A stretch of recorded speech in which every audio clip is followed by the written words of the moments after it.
আপনি তো শেষ পর্যন্ত আমার জমির ভেতরটা ভাঙ্গা দিলেন না। সুমন জমিনের ভিতরে প্রায় আমার দিকে 2 হাত জমি দখল করে নিয়ে নিছে। মাদবর সাহেব, আমি তো আপনাকে বিচারক মানছিলাম।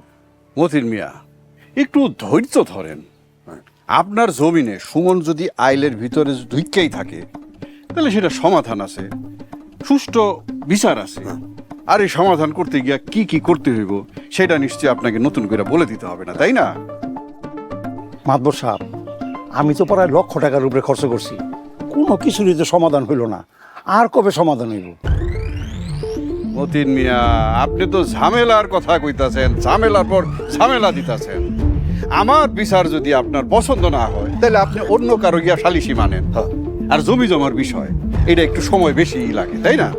মাদবর সাহেব, আমার এইটুকুই মাত্র সম্পত্তি। আমি দলিল অনুযায়ী যতটুকু পাবো আমারে ঠিক ততটুকুই বুঝাই দেন, এটাই আমার একমাত্র দাবি। আমি এর বেশি কিছু চাই না। মাদবর সাহেব, আপনি যেভাবেই হোক আমার জমিটা একটু উদ্ধার করে দেন।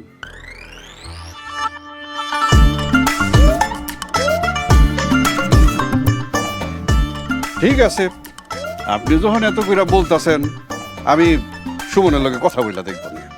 তো আপনি কোন দিকে যাবেন? ওই দিকে যাবেন না এদিকে যাবেন? মাদবর সাহেব, আমি এদিকে যাবো। যান। আচ্ছা ঠিক আছে, আসসালামু আলাইকুম। ওয়ালাইকুম আসসালাম।